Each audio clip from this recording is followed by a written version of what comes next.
Welcome, everybody, to another episode of Tech Done Different. I'm your host, Ted Harrington, and with me here today is our special guest, Kirsten Davies. She's a three-time former CISO of Fortune 500 companies, including Unilever, Estee Lauder, and the Barclays Africa Group. Kirsten, I'm so excited to have you on the show. Thanks for having me, Ted. It's great to be here. Well, let's get right into it. I met you a few weeks ago at the conference in Nashville. You and I clicked Mhm. right away. I don't even remember what we started talking about, but I remember being like, this person gets it. And so we started chatting, and now here we are. And one of the things that really stood out to me as we were speaking, I mean, not only that you've accomplished and achieved these roles that a lot of people listening to a show like this either themselves want to have or want to work with. And so you have certainly the insights of being a CISO at the highest levels. But as we were chatting, one of the things that really stood out to me was you've made some really interesting choices along your career progression to get there. So maybe we could talk about some of those things. And where I want to start is one of the roles that I mentioned when we briefly introduced you, which Yeah, is this role you had as the CISO of the Africa group for Barclays, yeah. and you've moved a lot. So maybe we could Yes. talk about this idea of, like, I think you said 4 continents or something. Maybe you could just talk a little bit about, in brief, like how you have moved as a way to help career progression. Yeah. That's a very long question with probably an even longer answer. Yeah. But something I love talking about. Look, uh, my career is peppered with decisions that I very proactively and specifically, like surgically took, in order to accomplish things that were on my radar, right? Like part of my purpose, part of what I felt my purpose is, um, part of challenges that I wanted to overcome, or that I just kind of wanted to take head on. And the role with Barclays Africa Group, which is now called ABSA, for those of your listeners who would know the difference between the two of those, um, was a very specific choice on my part. I actually was interviewing for two other roles at the same time. One of them was in the US, one of them was in France, and then the Barclays role was in South Africa. And I was already in the final negotiations, actually, for the role in France, and was excited about it. Amazing company. It was really going to be a wonderful challenge. France, good grief, beautiful country, right? And the headhunters came calling for the executive recruiter. Sorry, not headhunters, but executive Mm. recruiters. They came calling and said, "Hey, how would you feel about coming and interviewing for this role?" And I'd never been to Africa at all before. Like I'd never even been. And I love collecting stamps in my passport. So really that was my impetus for going to begin with. And I went over Thanksgiving holiday for a week and flew uh, good grief, to Joburg. Like, I don't know, 26 hours of travel to get there, kind of a thing. And I got there and I was like, what? I just delirious from the jet lag. And the more people I spoke with there, and in the flight, I took a flight from Joburg to Cape Town then and spent some time in the Cape Town region as well.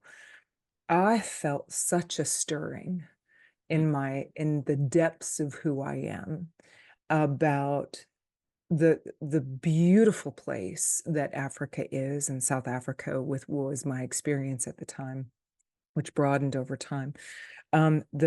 The amazing people that I met, just such an incredible group of people and diverse group of people. And I felt such a stirring in my spirit. I was like, I'm meant to be here. I'm meant to do this I job. love that. And none of that logistically makes any sense because I had never even been there before, right? And I'm like, and that was my first chair. So I had been deputy global Mhm. CISO at Hewlett Packard Enterprises. And then before that, I was deputy global CISO at Siemens, based in Germany. I speak German. And so I kind of have this history of moving anyway. However, that particular one was very special. And I felt like there was a real calling for me to be there and a Mm. real purpose for me to be there. And so that one ended up kind of quote unquote winning, I guess, if I Mm, were to use rabbit ears. It won over the others because I just thought, oh, what an incredible opportunity for me to learn, to grow, to be challenged, to, we built an academy when I was there, that ended up being an opportunity to reskill and upskill people who were losing their jobs due to automation. And we built this academy because if my premise was, if I can learn cybersecurity, anybody can learn it, let's be honest. And so we built this academy, and we had a couple of cohorts go through with that. So anyway, long story. Again, great question, very long answer for yeah. that one. Yeah, it's hard to encapsulate such a life-altering moment Yeah. into here's 30 seconds of how I did that. But one of the things that I think came through in the answer that you just gave, which is really interesting, and correct me if this is a misinterpretation of what you said, but it sounds like I heard you talk about the idea of maybe stepping out of your comfort zone. Maybe that wasn't even what you intentionally were doing, but talk about, I mean, that is what you were doing. Mhm. You were moving to a continent, to another continent, place you'd never been before.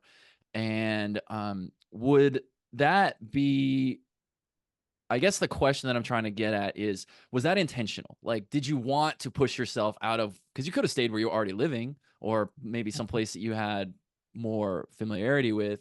Was that something you were pursuing, or was that just a byproduct of, hey, this place resonates with me, and I just happen to be out of my comfort zone to start? Yeah, I think it's more the latter. I think when people ask me this question, I'm kind of like, how did your career progress and what choices did you make along the way? I I never really wanted to choose to go so far outside my comfort zone that I was freaking out, right? Mhm. It always was a sense of a draw. Like there's always there's going to be a push of why an individual goes to a certain organization or to a certain role or location, right? And then there's going to be a pull as well. I didn't have so much of the push side as I had the pull. I had this sense of, wow, this is incredible. What an incredible opportunity. A beautiful country. South Africa is a beautiful country. The wine region in Cape Town, Stellenbosch and Franschhoek, and the people, again, yeah, one of the hardest jobs I've ever had, not Mm. gonna lie. One of the hardest roles I've ever served in. That I learned tremendously about myself. I learned tremendously about people, and about the role too, about the role of, I was chief security officer there, but it encompassed cybersecurity, anti-fraud, physical security in Africa. Woo! Ooh, Yeah. lots of that. We did resilience for the financial services institution itself. So it was a big role, big challenge. And Mhm. I'm not the same as a result of having been there. I did really change quite a bit. I love hearing that, the idea of transformation. One of the things that strikes me out of what you're describing that's interesting is you are taking a role. You are a professional whose job is to mitigate risk, manage it, measure it, etc. And in order to do that, you took I a took massive risk. risk. You took a life-changing risk to move. So how do I those did. resonate? That's interesting. Yeah, it was. It's been very purposeful, across my career. I started in a completely different field. I was doing a lot of other things, music. I was wanted to be a spy for a while. I'm a 5'10" redhead. I don't blend very Yeah. well. For anybody who's seen me in person, I don't blend, um, unless maybe I'm in Scotland or Ireland. Um, I wanted originally to do some service to our country, and I'm still very passionate about that. Went into music and consulting. I learned how to code. I just always liked a bunch of different things, and love to challenge myself. I love to learn. I love to learn, and so when these opportunities kind of presented themselves one by one, one by one, I took them. And I think in my own heart of hearts, I'm quite fearless. Um, Maybe perhaps with the industry I'm in, people would expect me to be a little bit more risk averse. I think as an individual, though, I'm quite fearless. And I went from consulting, boutique consulting, into having an opportunity to present a case study to a big four. and they offered me a role. That role was in Australia. So I Mm. moved to Australia to work for one of the big four there. Came back to the US, worked for another consulting company, Deloitte in Australia, Booz Allen Hamilton in the United States. I was back in Washington, and that was where I really learned specifics about cybersecurity, and that became such a draw for me. Just it was exhilarating to have specific information, specific knowledge, specific learning around cybersecurity, anti-fraud, things like this. So in that kind of walking through these decisions, I was learning along the way, Mm. and I was growing along the way. And for me, that doesn't feel risky. That Mhm. feels it feels bold. It feels Mhm. courageous, right? And I'm always challenging myself to kind of be on the edge of where my comfort zone is. Mind you, I'm not interested in doing another international move Yeah. anytime soon. I'm kind of over that. I bet. Interesting. Yeah, this is a fascinating aspect of the role that we're talking about, right? The idea that, and I don't know if this is necessarily true or not. I would need to maybe interview a lot of CISOs to get to the bottom of this. But the idea that the job is about mitigating risk, and yet maybe the kind of person who likes this Mm, job is themselves a risk taker. I mean, it's kind of a risky job in a sense that a lot of times CISOs are, the fall person in the event yeah, of a breach. They a yeah. lot of times enter an organization that doesn't have the funding or the political support to do the job, and those are risky things to take on. Would you agree with that? And whether you agree or disagree, how does a risk taker deal with that? Yep. I think the role itself is becoming more challenging. I don't know that it's riskier or not. Let me qualify why I say that. We have the SEC in the US that has made very, very specific rules. Hang on. I'm getting all choked up. I'll start over. I don't know necessarily that the role itself is becoming riskier, but it's more challenging, right? Mhm. There are more factors that we have to pay attention to now. And so that may translate as risk to certain individuals. For example, we have the SEC that's come out with very specific guidance with regards to, time to notify them if you're a publicly traded company in the US, you've got a very specific timeline to notify them of a material incident that may have happened, right? We have regulatory requirements in multiple jurisdictions, India, Brazil, all over the world. And the reason why that's important is because CISOs are having to walk a very, very purposeful role line, if you will, within an organization. We don't own the infrastructure or the data or the processes that we are charged with securing, protecting, risk reducing, right? Let's talk about risk reduction. We don't own those things. We can't just say, go fix this, go patch that, go do this, go, change your behavior. It's a role that's full of influence. It's a role that's full of partnerships and collaboration. And it's a role of knowing when you got to put your foot down and just go, look, this has to be done, right?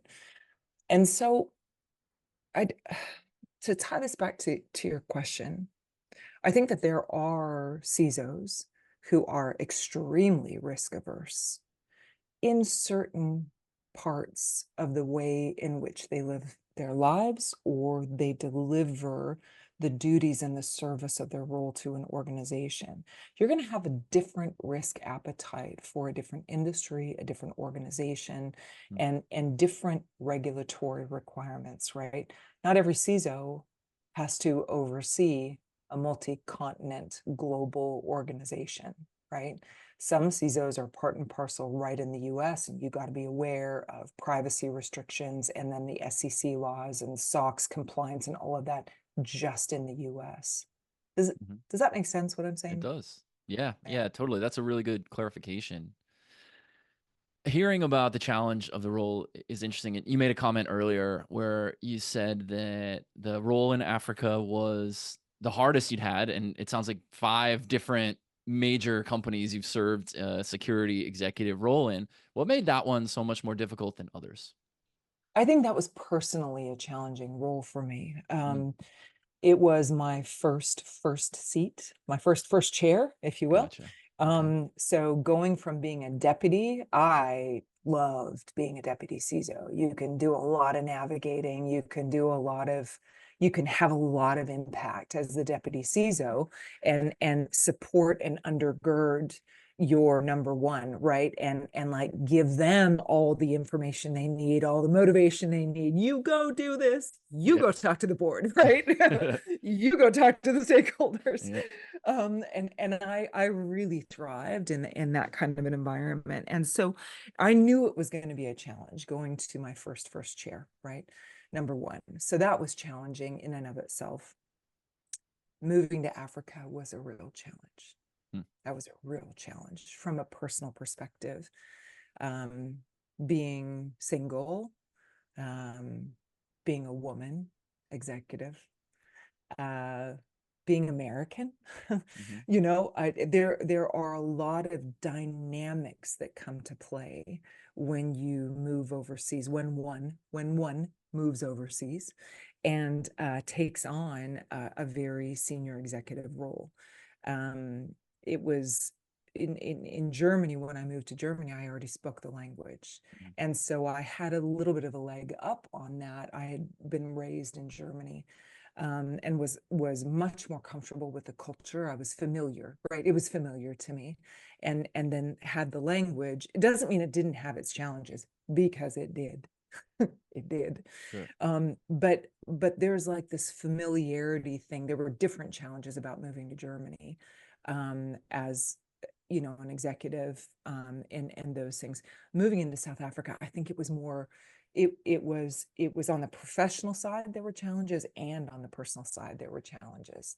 Mm, Um, I moved over also with my service animal, and that was a dynamic also that I didn't expect, that there would be challenges, because we take for granted a lot in the United States the acceptance of disabilities, right? And mm, folks who need various support, sidewalks that have wheelchair ramps on them, right? We take for granted these things that individuals with visible or invisible disabilities have. And so having a service animal for mobility purposes, for me, was that was also a challenge. So there were all of these dynamics, Ted, that came into play with Africa.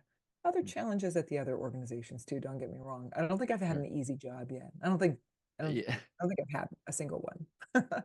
Well, the jobs you're taking are not for the faint of heart, for sure. Yeah. So, yeah, it's interesting hearing that how if the challenges, even we're just talking about the challenges of a new job and a new company, new Mm. industry, whatever, that alone can be significant. And then you add all these cultural changes. And I would imagine even moving from Germany to Portugal would probably be a significantly different experience. But to go from America to Africa, certainly, that's a change. Yeah. And I think there's social norms in various countries, including in our own. There are social norms and expectations of women, Mm, that can be silent. They're largely silent. They're not all silent. It's kind of fun to deal with it when they're not silent, right? Because then you can kind of barb, and you can have banter back and forth about mhm, it. Um, but I think there's real, like, these societal norms and societal expectations of what a woman's role is, and that varies. Like I said, it's always an interesting dynamic. It's always an interesting dynamic. For example, when I went to Australia, mhm, and loved it there, by the way. I love Oz. I love it. Um, I I remembered having a conversation with one gentleman, who I worked with, who was having commentary about my red hair. because gingers are, and you're a ginger, so gingers are not necessarily a celebrated thing in Australia, ironically, because Huh. it's British and Irish descent. I mean, come on, you got a lot of, you know what I mean? You got a lot of gingers down there. But then another conversation with another gentleman who was like, so when are you gonna be done with this career of yours and settle down and have children? I was like, Wow. right? As Wow, if like wow. your career is the like waiting period or something. Yeah, or as if I can't do both. Right. Do you know what I mean? Yeah. So it was just, it's interesting. South Africa was that way as well, where there were just they had some amazing, amazing female executives at the bank, which was, male executive, female executive, doesn't matter to me. But just to point out on that line of thinking, where it was wonderful to be able to lean in with um, some of the other women and people of diverse backgrounds, just to have that kind of, hey, can we have a coffee? That would be awesome. Yeah. So that's been definitely a different dynamic across my career as well, where I've had to navigate from time to time some landmines, quite frankly. I've had to navigate, my own expectations of myself as well, Hmm. and where it is that I want to be and what I want to be doing and what I want to be known for, and who is Kirsten Davies, right? Because I don't want to be referred to as a female executive or a female CISO. I'm an executive Right. and a CISO, right? So Yep. yeah. Yeah, no, that I completely understand what you're saying. I mean, it's fascinating hearing about how there are the job itself is difficult enough. You've also then Mm. moved, added that level to it, and then everything else you just mentioned, these sort of maybe societal norms. And I don't actually know how to even necessarily think about this because I've only lived my own experience. I've not lived another skin color, another gender, another Yeah. nationality, another height, another anything. I've only ever had red hair. So like, what's this about not celebrating red hair in Come Australia? Like, on. Gingers are but awesome. gingers are great. Yeah, I've over the years we've hired an unusually high number of redheads, and that's like totally coincidental. And some of the people at our company have referred to that as Ted's Ginger Army, Oh my and I'm gosh. building the That's army. great. Right now, I think I'm the only one. Maybe there's one other one, but I anyway, had my one point is that team. like I'm not correlating like Go having ahead. red hair and the female experience you just described, but more that like I guess it's a question to you. How can we've all only ever lived our own experience. Mm. What are some ways that we could all empathize with other people's experience? Because you've certainly some of the stories you just told was obvious people were saying things to you or treating you in a way that they did not empathize with your experience. They didn't put Mm. themselves in your shoes. What would be the advice to someone who similarly maybe is even blind to that they think that way? Like, how can we empathize more with other people's experience? Yeah, I think, we were having a conversation with a group of executives yesterday about this very topic. And the to kind of summarize it down to the nuts and bolts of where we got to, it's not about regulating people or telling them how to behave. It's not about shaming, right? Doing naming and shaming or anything like this. I think there's a tremendous need, and we were talking about this yesterday. I think this is such a tremendous need for higher levels of EQ, Hmm. which is that just real, it's more than soft skills. It's more than being a good communicator, blah, blah. That's important, don't get me wrong. But it's about embracing empathy. It's about attempting to see yourself in someone else's shoes, and attempting to understand what somebody else's perspective might be. um you know the whole notion of be kind to everyone. You don't know what their history is, right? You don't Mm, know what kind of a day they've had. And look, I'm not a saint on these things and I'm not perfect on it.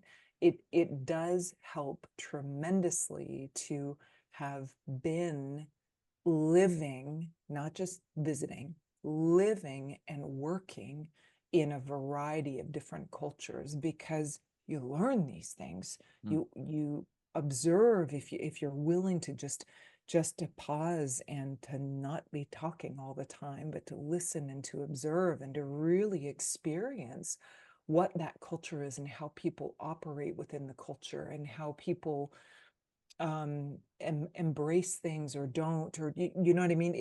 It really does boost EQ levels to be a strong observer, to be a great listener, and to just attempt to have conversations with other people about what their experiences are, right? I Yeah. mean, I don't think that there's a silver bullet for any of this, but I can tell you when I'm having a conversation with somebody who has zero EQ, wow, can that be triggering, right? Mm-hmm. When somebody just is like rah, rah, rah, rah, rah, rah.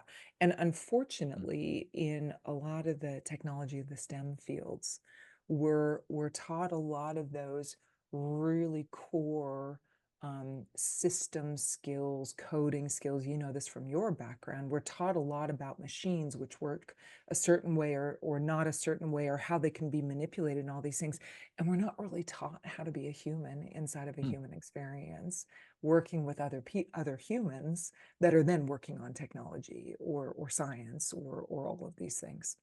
Hmm. Yeah, that's pretty fascinating. Uh, I I'm with you on that. We need better EQ, which is more than just listening, for Mm. sure. I always think that's a fascinating part about like the world that I come from, right, is hackers, right? So Mm. this company of ethical hackers, it's such a scientific field, right? It's how do we look at this system that's engineered to do a certain thing? How can we manipulate it in a way that does a different thing? That's such a scientific process, but so much of hacking is actually requiring those soft skills. Like what was the developer thinking when they built this? Why did they Yes. build it that way? What were they assuming about how I would?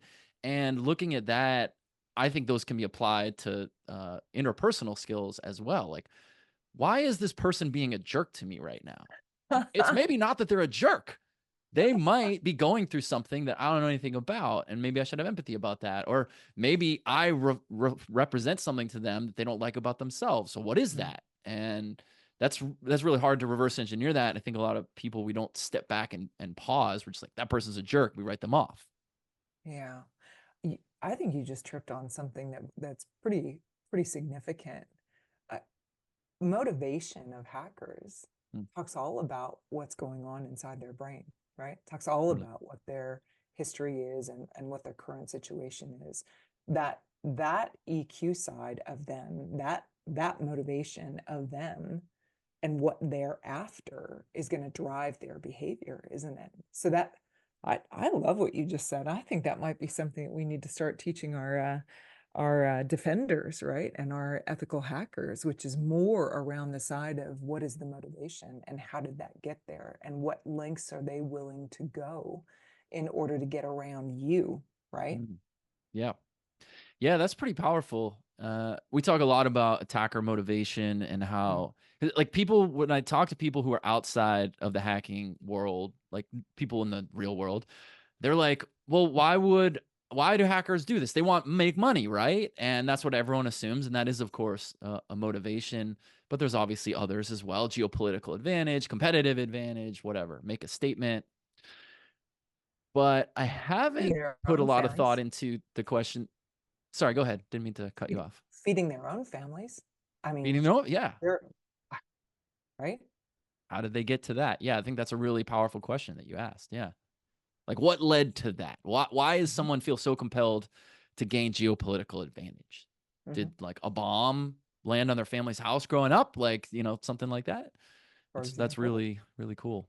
are the big is that big company doing something that they are so diametrically opposed to in their social construct beliefs? Like, I'm a huge advocate for animals and the Mhm. ethical treatment of animals, and so there are hacktivist organizations out there that are just like targeting organizations, right, that still do animal experiments or testing or things like that. So I think you're right, there can be so many different motivations on that side, and if you can really understand that, then you'll understand what level of good looks like when you're a defender, because some levels of good aren't going to be good enough against some of these threat Yeah. actors, right?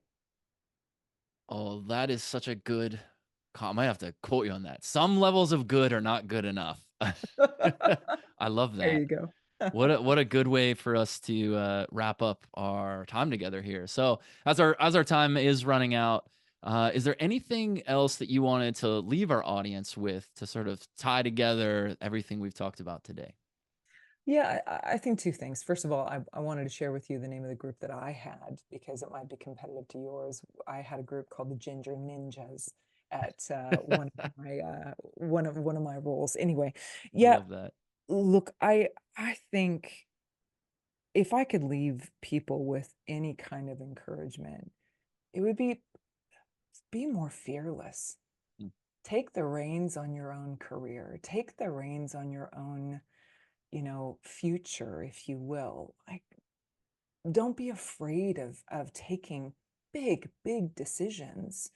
If you feel that purpose like swelling in your heart, right? If you feel that there's something you really want to do, you really want to learn, take those chances because we only get one opportunity to go through this life.